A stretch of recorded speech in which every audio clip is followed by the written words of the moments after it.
Continuamos en la UNED y estamos en el grado de Antropología Social y Cultural. Y estamos hablando de Antropología Estructural. Continuamos hablando sobre el estructuralismo.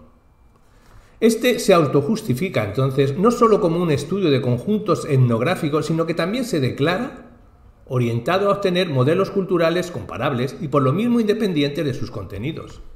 De no ser así, sus investigaciones serían vacuas para no alcanzar lo que deben considerarse sus fines propios. Los de producir una explicación de la realidad basándose en una selección de elementos estratégicos de la misma.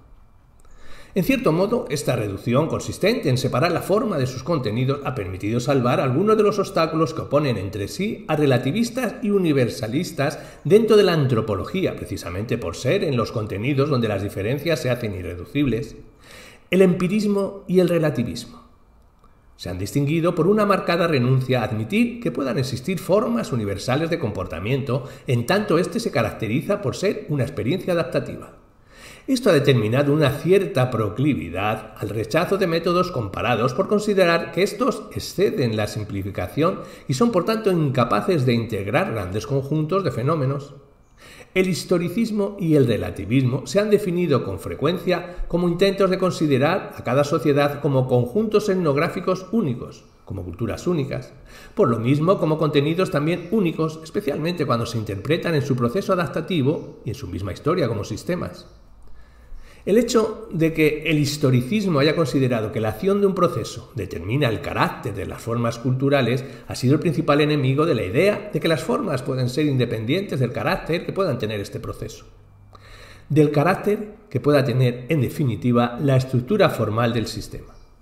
Esta oposición entre forma de acción y forma de representación es un obstáculo para la formulación estructural de modelos históricos-culturales, excepto cuando la antropología define estos modelos como únicos en su espacio-tiempo.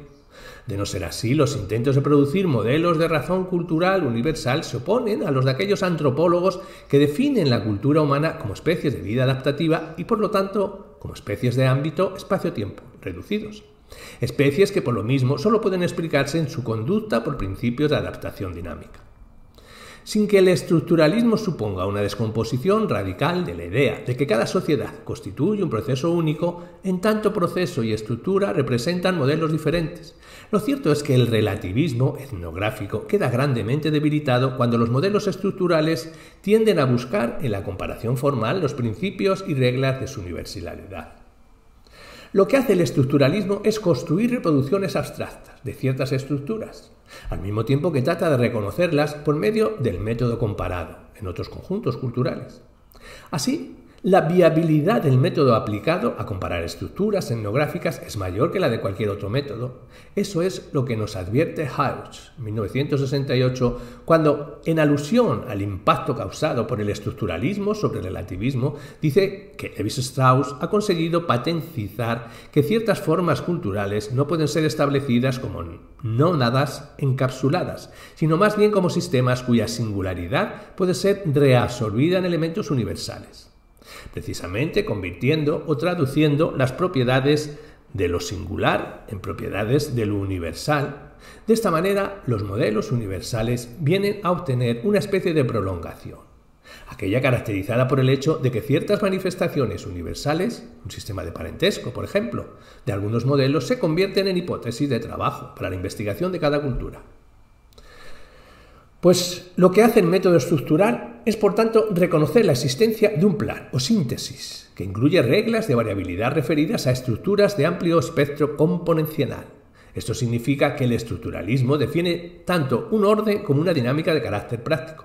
Significa, por añadidura, que necesitamos aislar e identificar los niveles de la realidad sobre la base de que, bajo su aparente diversidad, podemos advertir en aquella la existencia de ciertos principios generales, limitados, aunque se manifiesten combinaciones diferentes. El problema que confrontamos consiste, pues, en que una metodología estructural orientada a producir modelos comparables, por su misma formalización, se obliga a considerar más los principios que las situaciones. está obligada a representar elementos que en su ordenamiento reflejan un carácter semejante, con independencia de cómo han llegado a estructurarse, independientemente de cómo han llegado a ser así. Y en cuanto los elementos presentan un ordenamiento semejante, la estructura formal es estructurante de elementos semejantes cuando las combinaciones son también semejantes. La diferencia práctica entre dos estructuras semejantes consistirá, sin embargo, en que las combinaciones en que entran con elementos de otras estructuras pueden ser diferentes y conducir, por tanto, a fenómenos de procesos estructurante también distintos. De este modo, pueden ser iguales los principios y sus elementos, sin en cambio ser diferentes las comunicaciones sociales en que entra la estructura. Por ejemplo, la estructura del sistema de parentesco en el campo y en la ciudad es formalmente la misma en España, pero las combinaciones económicas, sociales, religiosas y culturales de otro tipo en que participa pueden ser diferentes. Mientras en el campo puede manifestarse una estructura autoritaria, en la ciudad puede manifestarse una estructura democrática, ya que la estructura de la acción social es distinta en el campo y en la ciudad. Las adaptaciones individuales al sistema de parentesco serán también distintas. Y no es entonces que ambas estructuras sean formalmente distintas en sus principios, es más bien que son diferentes en sus adaptaciones. Las comparaciones culturales llevadas a un nivel formal pueden conducirnos, por tanto, a la comprensión de sus principios estructurantes, aunque no necesariamente a la comprensión de las comunicaciones en sus diversas combinaciones situacionales, a menos que nos impongamos seguir las diferentes posibilidades de combinación de los elementos, yendo como también se postula de estructura en estructura. Las estructuras de los universales representan ser, pues, formalizaciones cuyo nivel de análisis refiere más a los principios de la estructura que a sus diversas manifestaciones estructurantes. Por tanto, es evidente que una antropología estructural basada en una etnografía de los conjuntos está obligada a admitir que mientras los principios estructurantes pueden ser homólogos y pueden llevar a formas semejantes, en cambio, su comunicación con otras estructuras diferentes no solo en su proceso, sino también en otras formas de posibilidad pueden determinar una estructura distinta en sus resultados. Entre la razón cultural inscrita en los principios y la forma que resulta de las adaptaciones de unos elementos con otros, puede existir una diferencia muy grande si las combinaciones estructurales son muy variadas. En tal caso, lo que se advierte en una clase de estructuración cuyos universales están en función de su forma y de sus principios más que de sus implicaciones y relaciones más amplias. Con ello, pues, el significado de un fenómeno antropológico está en los principios de su razón cultural, pero también en las combinaciones adaptativas. Estas últimas forman un enmarque estructural más complejo que el de su misma comparabilidad formal. Es, por tanto, en la comunicación donde vale el significado de una estructura. Destaca entonces que el interés mayor del método estructural radica en la sintaxis, más que en los contenidos, más que en la descripción empírica. El interés recae en la formalización. Por ello, lo importante vienen a ser las relaciones más que las cosas o elementos vistos en su ordenamiento cultural. En la medida en que no advertimos el movimiento o comunicación de los elementos, en esta medida de formalización carece de sentido práctico. Es como si al examinar la estructura de dos empresas fabriles, pertenecientes a la misma corporación y semejantes en sus principios y elementos, llegáramos a la conclusión de que las relaciones de sus elementos con las demás estructuras culturales de una sociedad serán semejantes sin tener en cuenta que las relaciones de cada estructura dependerán del modo en que estén constituidas las demás estructuras de la sociedad. Digamos que la estructura fabril interna de dos empresas situadas en países diferentes puede ser homóloga, a pesar de lo cual las relaciones externas de sus individuos pueden ser distintas. En un caso, la empresa puede estar radicada en una región rural, en otro, en una región urbana. En un caso, la empresa puede que emplee individuos de etnias y de culturas mezcladas, de religiones incluso diversas y de caracteres sociales diferentes. En el otro, puede que emplee individuos de etnia y cultura homogénea. Es en las diferentes combinaciones o comunicaciones en que intervengan las estructuras donde se produce el diferente efecto de una misma estructura. Y es en este diferente efecto donde, por tanto, es significativamente práctico el método estructural. Y es en su manifestación analítica donde el método obtiene su representación práctica más dinámica. La formalización estructural refiere, pues, a una clase de formalización de la realidad empírica estructurada en relaciones controladas.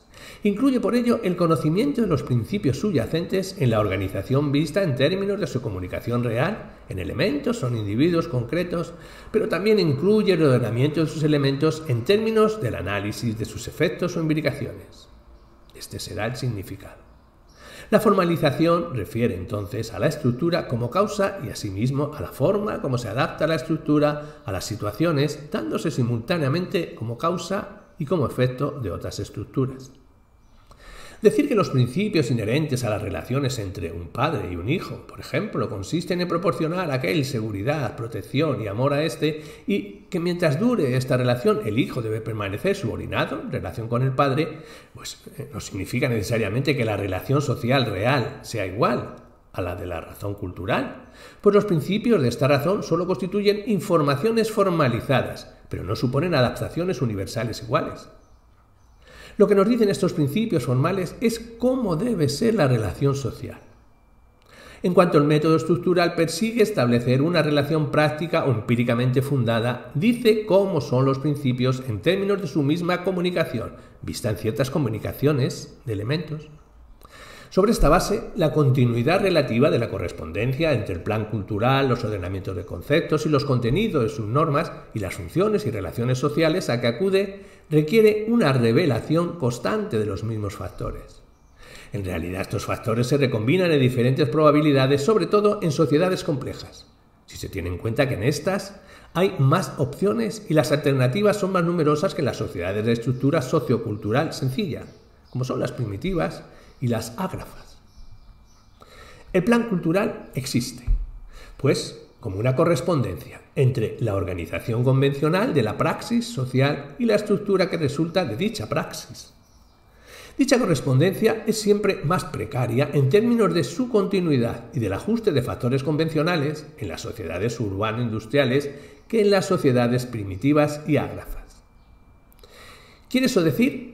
Que siendo mayor el número de opciones en los primeros tipos de sociedades que en las segundas, habrá también un mayor número de estructuras reales en aquellas que en estas. Asimismo, intervendrá un mayor número de factores aleatorios, o no provistos en el plan, que concurrirán a producir relaciones de integración no convencional.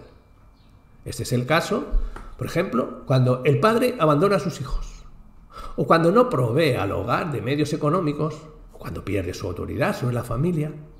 Aquí, la formalización estructural refiere a la confrontación del plan cultural como informador del comportamiento y la misma prueba social que lleva a otras combinaciones y respuestas.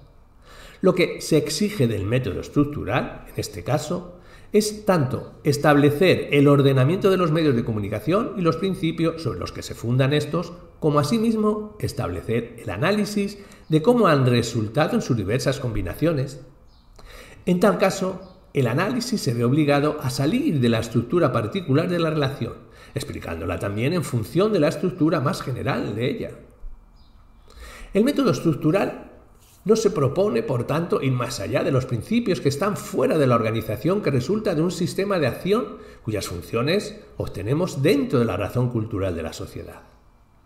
Este método no consiste en descomponer infinitamente la realidad en estructuras, sino más bien en seguirla hasta su fin por sus elementos congruentes conocidos. Los modelos así obtenidos son sintéticos, son enmarques de fenómenos restringidos por las exigencias de su misma sistemática. De este modo, si la finalidad del análisis estructural es la de ordenar y hacer inteligibles los elementos de las organizaciones que constituyen los sistemas de realidad, estos modelos deberán incluir ciertas condiciones. Las ha resumido Lévi-Strauss en 4 a saber. 1. Los conjuntos de elementos deben constituir un sistema capaz de unirlos en relaciones. 2. En los modelos hay que representar las pautas, que son susceptibles de transformarse, entendiendo asimismo que cada transformación podrá considerarse a su vez como un grupo de modelos. 3. Los elementos representados en dichos conjuntos deben ser considerados también en sus propiedades, unas que conocidas deben permitir al antropólogo saber cómo reaccionará el modelo en su comportamiento cuando se produzca alguna modificación en uno de ellos. Y 4. Las actividades a que refiere el modelo deben ser observables. Un modelo estructural es así más una teoría o construcción racional de la realidad que una transcripción de esta, especialmente si entendemos que la realidad como acción humana es siempre una mezcla de razón y de irrazón inextricable.